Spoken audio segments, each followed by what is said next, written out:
ನಮಸ್ಕಾರ ನನ್ನ ಪ್ರೀತಿಯ ವೀಕ್ಷಕರೇ, ಮತ್ತೊಮ್ಮೆ ನಿಮ್ಮ ಜೊತೆಯಲ್ಲಿದ್ದು ಈ ಮಾಧ್ಯಮದ ಮೂಲಕವಾಗಿ ದೇವರ ವಾಕ್ಯವನ್ನು ಹಂಚುವ ಅವಕಾಶವನ್ನು ಪರಲೋಕದ ದೇವರು ನಮಗೆ ಒದಗಿಸಿಕೊಟ್ಟಿದ್ದಾರೆ. ಆತನ ನಾಮಕ್ಕೆ ಸ್ತೋತ್ರವನ್ನು ಹೇಳೋಣ. ಬನ್ನಿ, ಇವತ್ತು ನಾವು ಯೋಸೇಫನ ಬಗ್ಗೆ, ಆತನು ಹೇಗೆ ದೇವರಿಗೆ ಭಯಪಟ್ಟು ಕೆಟ್ಟದ್ದನ್ನು ನಿರಾಕರಿಸಿ ಒಳ್ಳೆಯದನ್ನೇ ಮಾಡಿದನು ಎಂಬ ವಿಷಯದಲ್ಲಿ ಕಲಿತುಕೊಳ್ಳೋಣ. ಅದಕ್ಕಿಂತ ಮುಂಚಿತವಾಗಿ ಪವಿತ್ರಾತ್ಮನ ಸಹಾಯವನ್ನು ಪಡೆದುಕೊಂಡು ನಮ್ಮ ಒಂದು ಅಧ್ಯಯನವನ್ನು ಪ್ರಾರಂಭ ಮಾಡುವ.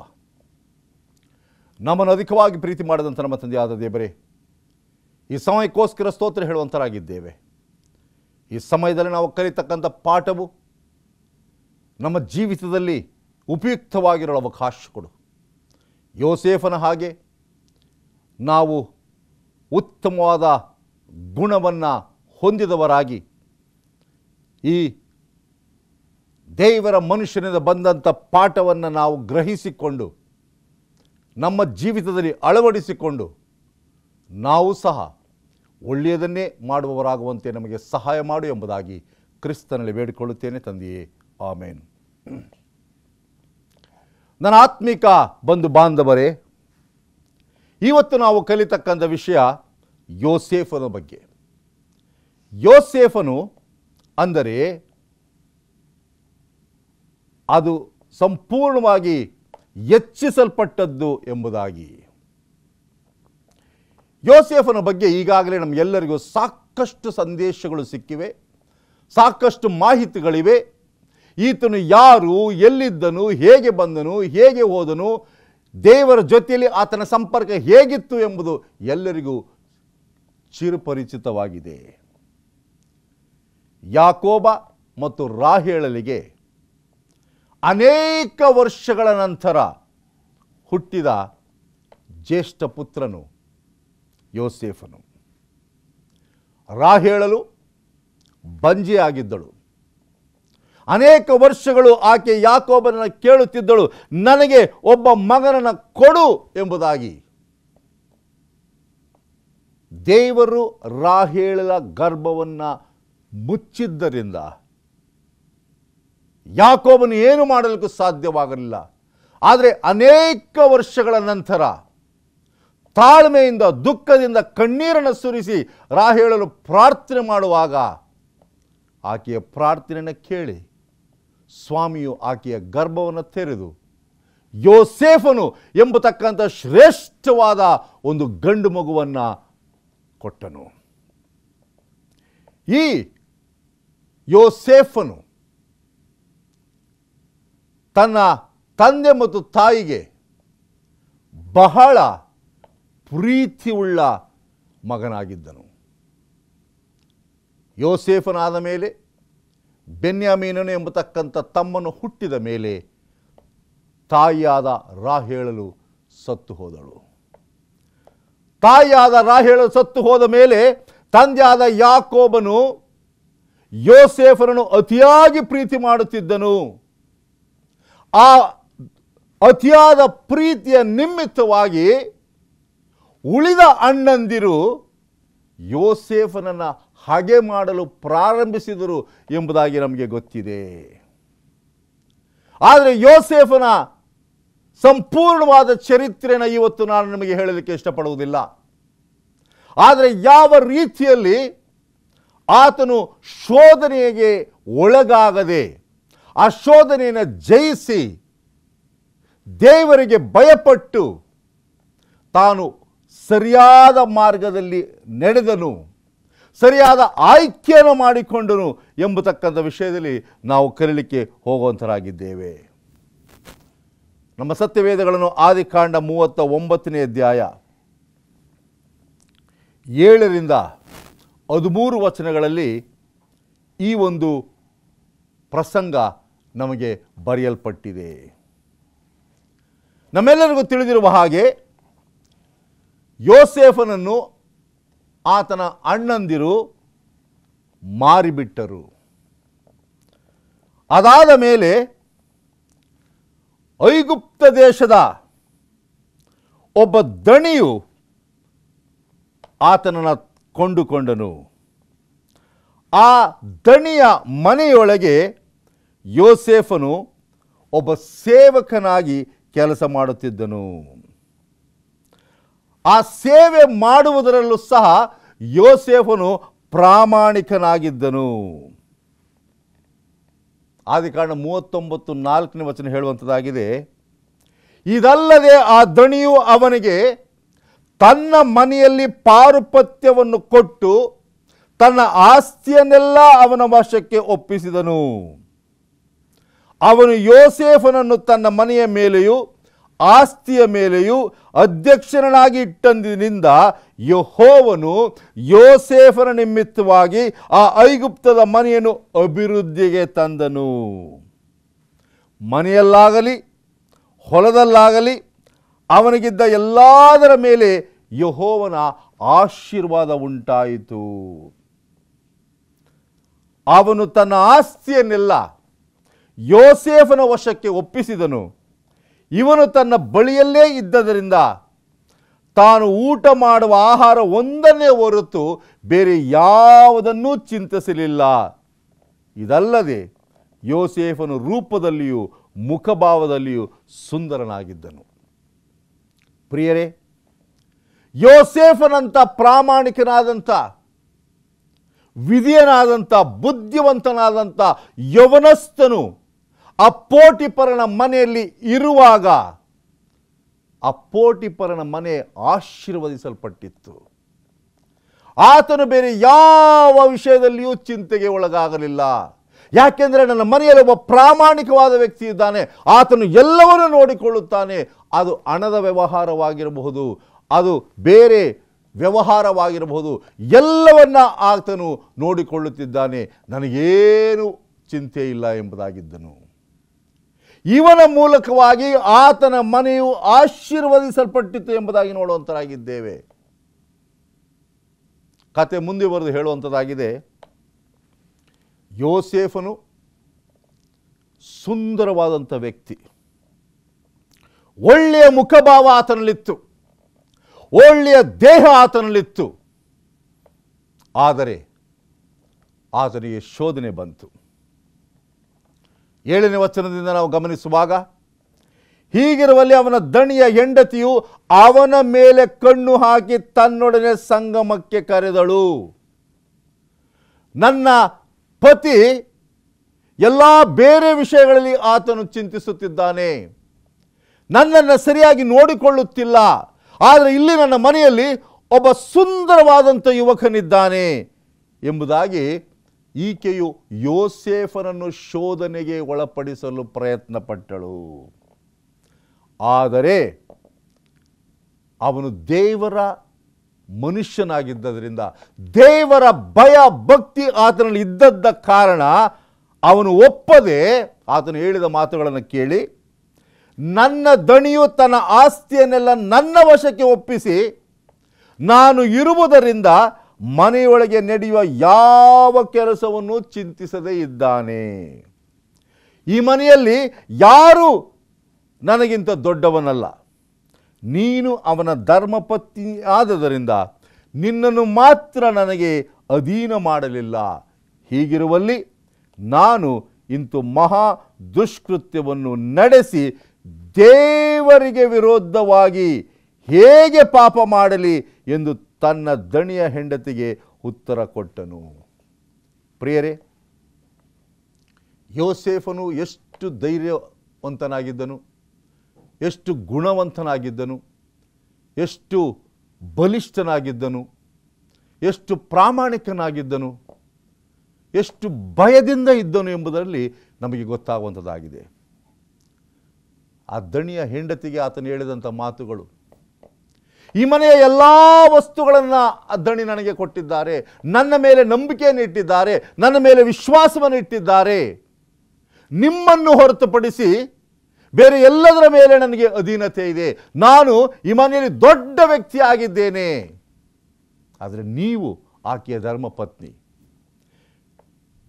ದಯವಿಟ್ಟು ನನ್ನ ತಪ್ಪು ಮಾಡುವುದಕ್ಕೆ ಪ್ರೇರೇಪಣೆ ನೀಡಬೇಡಿ, ತಪ್ಪು ಮಾಡುವುದಕ್ಕೆ ಶೋಧನೆ ಮಾಡಬೇಡಿ. ಆ ದುಷ್ಕೃತ್ಯವನ್ನು ಮಾಡಲು ನನಗೆ ಮನಸ್ಸಿಲ್ಲ, ದೇವರಿಗೆ ವಿರೋಧವಾಗಿ ನಾನು ಹೇಗೆ ಇಂತಹ ಪಾಪವನ್ನು ಮಾಡಲಿ ಎಂಬುದಾಗಿ. ಮಾನವ ಸ್ವಭಾವದಲ್ಲಿ ಇಂತಹ ದುಷ್ಕೃತ್ಯಗಳು ನಡೆಯುವಾಗ ನಾವು ನಮ್ಮ ಬಲಹೀನತೆಯನ್ನು ವ್ಯಕ್ತಪಡಿಸುತ್ತೇವೆ. ಆದರೆ ಯೋಸೇಫನ ಹಾಗೆ ದೇವರಿಂದ ಧೈರ್ಯವನ್ನು ಪಡೆದುಕೊಳ್ಳುವುದಿಲ್ಲ. ಆ ಬಲಹೀನತೆಯನ್ನು ಕ್ಷಣ ಮಾತ್ರದಲ್ಲಿ ನಮ್ಮನ್ನು ನಾವು ಒಪ್ಪಿಸಿಕೊಟ್ಟು ಅದಕ್ಕೆ ಈಡಾಗುತ್ತೇವೆ ಅನೇಕ ಸಾರಿ. ಆದರೆ ಯೋಸೇಫನು ಇಂತಹ ದುಷ್ಕೃತ್ಯವನ್ನು ಮಾಡುವುದಕ್ಕೆ ಮನಸ್ಸು ಮಾತ್ರ ಮಾಡಲಿಲ್ಲ, ಧೈರ್ಯ ಮಾಡಲಿಲ್ಲ, ಶೋಧನೆಗೆ ಒಳಗಾಗಲಿಲ್ಲ. ಆತನು ದೇವರ ಮೇಲೆ ಆತುಕೊಂಡನು. ದೇವರ ಭಯ ಆತನಲ್ಲಿ ಇದ್ದ ಕಾರಣ ಆತನು ಒಳ್ಳೆಯದನ್ನು ಮಾಡುವುದಕ್ಕೆ ಮನಸ್ಸಿಟ್ಟನು. ಪ್ರಿಯರೇ, ಅನೇಕ ಸಾರಿ ಶೋಧನೆಗಳು ಬರ್ತಕ್ಕಂಥದ್ದು ಸಹಜ. ಆದರೆ ಇಂಥ ಶೋಧನೆಗಳು ಬರುವಾಗ ನಾವು ದೇವರ ವಾಕ್ಯದಲ್ಲಿ ಬರ್ತಕ್ಕಂಥ ಭರವಸೆಯ ಮಾತುಗಳ ನಿಮಿತ್ತವಾಗಿ, ವಾಕ್ಯಗಳ ನಿಮಿತ್ತವಾಗಿ ನಾವು ಸ್ವಾಮಿಯಿಂದ ಬಲವನ್ನು ಹೊಂದಬೇಕು. ಯೋಸೇಫನು ಒಬ್ಬ ಪ್ರಾಮಾಣಿಕವಾದಂಥ ವ್ಯಕ್ತಿಯಾಗಿದ್ದನು. ಆತನು ದೇವರನ್ನು ಪ್ರೀತಿ ಮಾಡಿದ್ದನು. ದೇವರಿಗಾಗಿ ವಿಧೇಯನಾಗುವುದಕ್ಕೆ ಆತನು ಮುಂದಾದನು. ಮುಂದೆ ನಮಗೆ ಕತೆ ಗೊತ್ತಿರುವಂಥದ್ದಾಗಿದೆ. ಆ ಕತೆ ಯಾವುದೆಂದರೆ, ಯಾವ ಸಮಯದಲ್ಲಿ ಪೋಟಿಫರನ ಹೆಂಡತಿಯ ಈ ಆಕರ್ಷಣೆಗೆ ಈತನು ಮನಸ್ಸು ಕೊಡಲಿಲ್ಲ, ಶೋಧನೆಗೆ ಒಳಗಾಗಲಿಲ್ಲ, ಆಕೆಯ ಆಸೆಯನ್ನು ನೆರವೇರಿಸಲು ಮುಂದಾಗಲಿಲ್ಲ.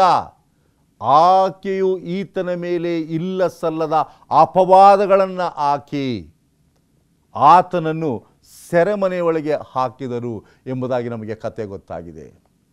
ಸೆರೆಮನೆಗೆ ಹೋದರೂ ಪರವಾಗಿಲ್ಲ, ನನ್ನ ಕೆಲಸ ಹೋದರೂ ಪರವಾಗಿಲ್ಲ, ನನಗೆ ಅವಮಾನವಾದರೂ ಪರವಾಗಿಲ್ಲ, ನಾನು ಒಳ್ಳೆಯದನ್ನೇ ಮಾಡುತ್ತೇನೆ ಎಂಬತಕ್ಕಂಥ ದೃಢತೆಯನ್ನು ಯೋಸೇಫನು ಹೊಂದಿದ್ದನು ಎಂಬುದಾಗಿ ನೋಡುತ್ತೇವೆ.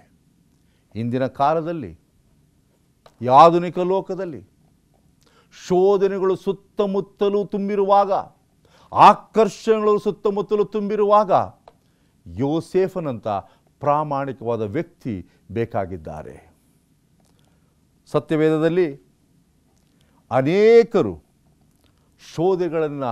ಶೋಧನೆಗಳನ್ನು ಜಯಿಸಿದ ಪ್ರಸಂಗವು ನಮ್ಮ ಮುಂದೆ ಇದೆ. ಪ್ರಿಯರೇ, ಪ್ರವಾದಿಯಾದ ಎಲೀಷನು, ನಾಮಾನನು ತನಗೆ ಕುಷ್ಠರೋಗ ಬಂದಿದೆ ಎಂಬುದಾಗಿ ತಿಳಿದುಕೊಂಡಾಗ ಹಣದಿಂದ, ತನ್ನಲ್ಲಿರ್ತಕ್ಕಂಥ ಐಶ್ವರ್ಯದಿಂದ ತಾನು ಆ ಕುಷ್ಠರೋಗಕ್ಕೆ ಕ್ರಯವನ್ನು ಕೊಟ್ಟು ಗುಣಪಡಿಸಿಕೊಳ್ಳಬಹುದು ಎಂಬುದಾಗಿ ಅನೇಕ ರೀತಿಯಾದಂಥ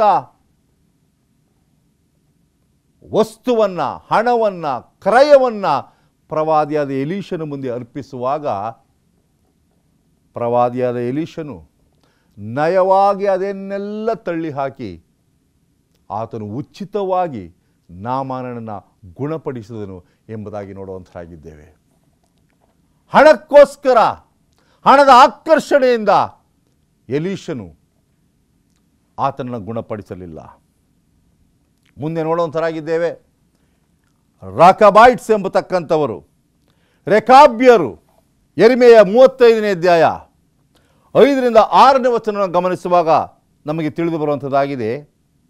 ಆ ರೇಖಾಬನ ಮನೆತನದವರ ಮುಂದೆ ದ್ರಾಕ್ಷಾರಸ ತುಂಬಿದ ಬಟ್ಟಲುಗಳನ್ನು, ಪಂಚ ಪಾತ್ರೆಗಳನ್ನು ಇಟ್ಟು ದ್ರಾಕ್ಷಾರಸವನ್ನು ಕುಡಿಯಿರಿ ಅಂದನು. ಅದಕ್ಕವರು, ನಾವು ದ್ರಾಕ್ಷಾರಸವನ್ನು ಕುಡಿಯುವುದೇ ಇಲ್ಲ, ನಮ್ಮ ಪಿತೃವಾದ ರೇಖಾಬನ ಮಗನಾದ ಯೋನಾದಾಬನು ನಮಗೆ, ನೀವಾಗಲಿ ನಿಮ್ಮ ಸಂತಾನದವರಾಗಲಿ ಯುಗಯುಗಾಂತರಕ್ಕೂ ದ್ರಾಕ್ಷಾರಸ ಕುಡಿಯಬಾರದು. ದ್ರಾಕ್ಷಾರಸವನ್ನು ಕುಡಿಯುವುದಕ್ಕೆ ಇವರು ನಿರಾಕರಿಸಿದರು ಎಂಬುದಾಗಿ ನೋಡುವಂತರಾಗಿದ್ದೇವೆ. ಇವತ್ತು ಈ ದ್ರಾಕ್ಷಾರಸ ಎಂಬತಕ್ಕಂಥ ಆಕರ್ಷಣೆ ದೊಡ್ಡವರಲ್ಲಿ ಮಾತ್ರವಲ್ಲ, ಯೌವನಸ್ಥರಲ್ಲಿ ಮಾತ್ರವಲ್ಲ, ಅನೇಕ ಸ್ತ್ರೀಯರು ತುತ್ತಾಗಿದ್ದಾರೆ, ಅನೇಕ ಯೌವನ ಮಕ್ಕಳು ತುತ್ತಾಗಿದ್ದಾರೆ. ಇಲ್ಲಿ ನೋಡುವಂತರಾಗಿದ್ದೇವೆ, ರಾಕಾಬರ ಮನೆಯವರು ದೃಢವಾಗಿ ತಿರಸ್ಕಾರ ಮಾಡುತ್ತಾರೆ. ನಾವಾಗಲಿ ನಮ್ಮ ಮನೆಯವರಾಗಲಿ ಈ ದ್ರಾಕ್ಷಾರಸವನ್ನು ಯಾವುದೇ ಕಾರಣಕ್ಕೂ ಕುಡಿದು ಮತ್ತರಾಗಬಾರದು ಎಂಬುದಾಗಿ. ಇಂಥ ಶೋಧನೆಗಳು ಬಂದಾಗ ನಮ್ಮಿಂದ ಜಯಿಸಲು ಸಾಧ್ಯವಿಲ್ಲ, ನಾವು ದೇವರ ಸಹಾಯವನ್ನು ಪಡೆಯಬೇಕು. ಮೂರನೇದಾಗಿ ಅಬ್ರಹಾಮನು ತಾನು ಆ ಯುದ್ಧವನ್ನು ಮಾಡುವುದಕ್ಕೋಸ್ಕರ ರಾಜನು ಎಲ್ಲ ಬಹುಮಾನವನ್ನು ಆತನಿಗೆ ಕೊಡುವಾಗ, ಆದಿಕಾಂಡ 14:21-22 ಅಬ್ರಹಾಮನು ಯಾವುದೇ ಬಹುಮಾನವನ್ನು ತೆಗೆದುಕೊಳ್ಳಲಿಲ್ಲ. ಆತನು ತೆಗೆದುಕೊಂಡಂಥ ಆದಾಯದಲ್ಲಿ 10ರ 1 ಮೆಲ್ಕಿಜೆದೇಕನಿಗೆ ದಶಮ ಭಾಗವಾಗಿ ಹಿಂತಿರುಗಿಸಿದನು. ಆದರೆ ರಾಜನಿಂದ ತಾನು ಮಾಡಿರುವ ಸೇವೆಗೋಸ್ಕರ ಯಾವುದೇ ಲಾಭವನ್ನು ಪಡೆಯುವುದಕ್ಕೆ ಆತನು ನಿರಾಕರಿಸಿದನು. ಮುಂದೆ ದಾನಿಯೇಲ ಈ ಪುಸ್ತಕದಲ್ಲಿ ನಾವು ಗಮನಿಸುವಾಗ, ದಾನಿಯೇಲನು ರಾಜನು ತಿನ್ನುವ ಭೋಜನವನ್ನು, ಅವರು ಸೇವಿಸುವ ಈ ದ್ರಾಕ್ಷಾರಸವನ್ನು ನಾವು ಯಾವುದೇ ಕಾರಣಕ್ಕೂ ತೆಗೆದುಕೊಳ್ಳುವುದಿಲ್ಲ ಎಂಬುದಾಗಿ ನಯವಾಗಿ ತಿರಸ್ಕಾರ ಮಾಡಿದರು. ಆದ್ದರಿಂದ ನಮ್ಮ ದೇಹಕ್ಕೆ ಹಾನಿಯಾಗುತ್ತದೆ, ಇಲ್ಲದೆ ನಾವು ಆರೋಗ್ಯವಂತರಾಗಿರಲು ಸಾಧ್ಯ ಎಂಬುದನ್ನು ನಿರೂಪಿಸಿಕೊಟ್ಟವರು ದಾನಿಯೇಲ ಮತ್ತು ಆತನ ಸ್ನೇಹಿತರು. ಹೌದು ಪ್ರಿಯರೇ, ಶೋಧನೆಗಳು ನಮ್ಮ ಮನಸ್ಸುಗಳನ್ನು ಕೆಡಿಸುತ್ತದೆ, ನಮ್ಮ ದೇಹಗಳನ್ನು ಹಾಳು ಮಾಡುತ್ತದೆ, ನಮ್ಮ ಸಂಬಂಧವನ್ನು ಹೊಡೆದು ಹಾಕುತ್ತದೆ, ನಾವು ದೇವರಿಂದ ದೂರ ಹೋಗುತ್ತೇವೆ. ಯೋಸೇಫನು ಇವೆಲ್ಲವನ್ನು ಮನದಲ್ಲಿಟ್ಟುಕೊಂಡು ತನಗೆ ಬರ್ತಕ್ಕಂಥ ಶೋಧನೆಯನ್ನು ನಯವಾಗಿ ತಳ್ಳಿ ಹಾಕಿದನು. ನಾನು ಒಳ್ಳೆಯದನ್ನೇ ಮಾಡುವುದಕ್ಕೆ ಮುಂದಾಗುತ್ತೇನೆ, ದೇವರಿಗೆ ಸರಿಯಾದದನ್ನು ಮಾಡುವುದಕ್ಕೆ ಮುಂದಾಗುತ್ತೇನೆ ಎಂಬತಕ್ಕಂಥದ್ದನ್ನು ಆಯ್ಕೆ ಮಾಡಿಕೊಂಡನು ಎಂಬುದಾಗಿ ನಾವು ನೋಡುವಂಥರಾಗಿದ್ದೇವೆ. ಪೇತ್ರನು ಅಪೊಸ್ತಲರ ಕೃತ್ಯಗಳು 8ನೇ ಅಧ್ಯಾಯ 18-20 ಗಮನಿಸುವಾಗ, ಹಣವನ್ನು ಕೊಟ್ಟು ಪವಿತ್ರಾತ್ಮನನ್ನು ಪಡೆದುಕೊಳ್ಳಬಹುದು ಎಂಬುದಾಗಿ ಅಂದುಕೊಂಡವರನ್ನು ಆತನು ಖಂಡಿಸುವುದು ಮಾತ್ರವಲ್ಲ, ಆತನು ಸಹ ಆ ಹಣವನ್ನು ತೆಗೆದುಕೊಳ್ಳಲಿಲ್ಲ.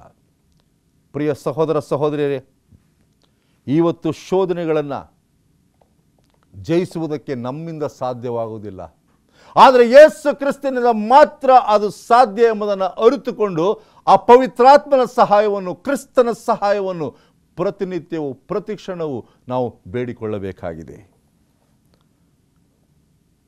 ನಮ್ಮೆಲ್ಲರಿಗೂ ಉದಾಹರಣೆಯಾಗಿ ಯೇಸು ಕ್ರಿಸ್ತರಿದ್ದಾರೆ. 40 ದಿವಸಗಳು ಉಪವಾಸವಾಗಿದ್ದಾಗಿಯೂ ಸಹ ಸೈತಾನನ ಶೋಧನೆಗೆ ಒಳಗಾಗದೆ, ಸೈತಾನನ ಕುತಂತ್ರಕ್ಕೆ ಒಳಗಾಗದೆ,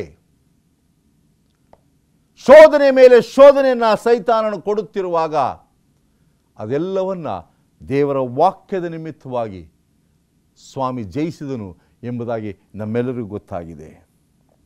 ಲೂಕನ ಬರೆದ ಸುವಾರ್ತೆ 4:6-8 ಸೈತಾನನು ಆತನನ್ನು ಕ್ರಿಸ್ತನ ಮೇಲಕ್ಕೆ ಕರೆದುಕೊಂಡು ಹೋಗಿ, ಇಡೀ ಲೋಕವನ್ನು ನಿನಗೆ ಕೊಡುತ್ತೇನೆ, ಇವೆಲ್ಲವೂ ನನ್ನದು, ಈಗ ನಿನ್ನದಾಗುತ್ತದೆ, ಅಡ್ಡ ಬಿದ್ದು ನಮಸ್ಕಾರ ಮಾಡು ಎಂಬುದಾಗಿ ಕೇಳಿಕೊಂಡಾಗ ಸ್ವಾಮಿ ಹೇಳ್ತಕ್ಕಂಥದ್ದು, ನನಗೆ ಆ ಗೌರವ ಬೇಡ, ಲೋಕದ ಒಂದು ವೈಭವ, ಲೋಕದ ಗೌರವ ನನಗೆ ಬೇಕಾಗಿಲ್ಲ. ಇವತ್ತು ಅನೇಕರು ಶೋಧನೆಗೆ ಒಳಗಾಗ್ತಕ್ಕಂಥ ಕಾರಣ ಇಷ್ಟೇ ಪ್ರಿಯರೇ, ಲೋಕವು ಕೊಡ್ತಕ್ಕಂಥ ತಾತ್ಕಾಲಿಕವಾದಂಥ ಮನೋರಂಜನೆ, ಗೌರವ, ಐಶ್ವರ್ಯ, ಹೆಸರು, ಘನ, ಕೀರ್ತಿ ಇವುಗಳಿಗೆ ತುತ್ತಾಗುತ್ತೇವೆ.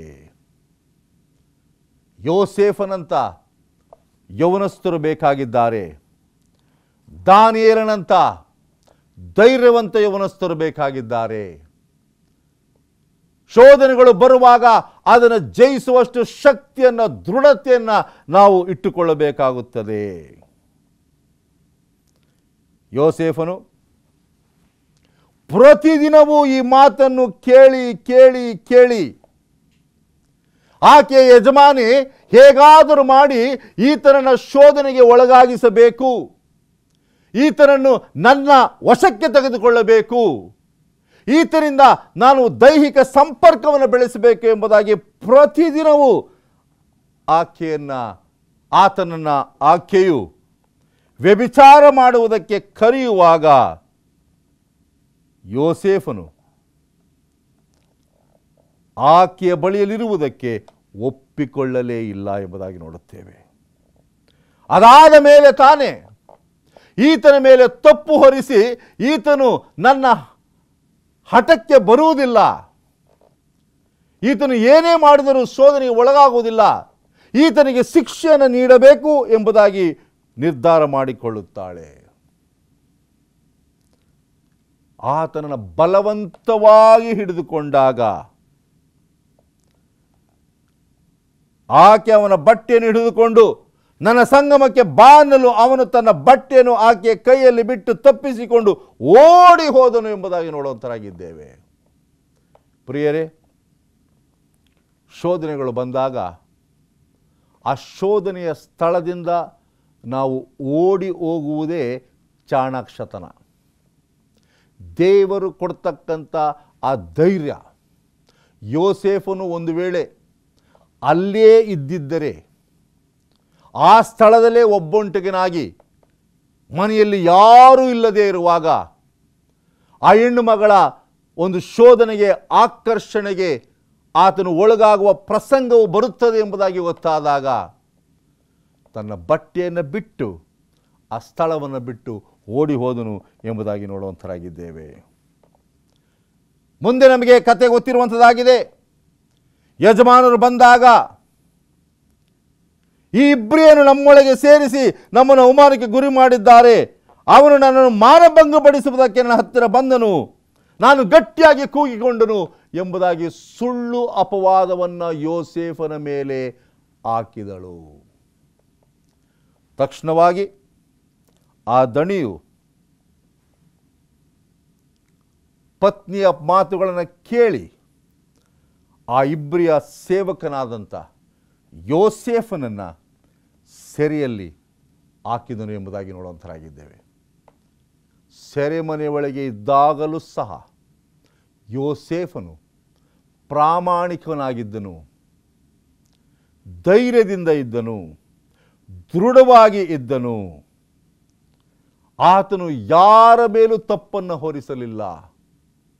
ಅಲ್ಲಿರ್ತಕ್ಕಂಥ ಸೇವಕರುಗಳ ಮೇಲೆ, ಅಲ್ಲಿರ್ತಕ್ಕಂಥ ಜನರ ಬಳಿಯಲ್ಲಿ ಒಳ್ಳೆಯ ಮಾತುಗಳನ್ನೇ ಹಾಡುತ್ತಿದ್ದನು. ಎಷ್ಟರ ಮಟ್ಟಿಗೆ ಎಂಬುದಾಗಿ ಹೇಳುವಾಗ ತಾನು ಕನಸುಗಳ ಅರ್ಥವನ್ನು ಸಹ ಹೇಳುವಷ್ಟು ಜ್ಞಾನವು ಆತನಲ್ಲಿತ್ತು ಎಂಬುದಾಗಿ ನಾವು ನೋಡುವಂತರಾಗಿದ್ದೇವೆ.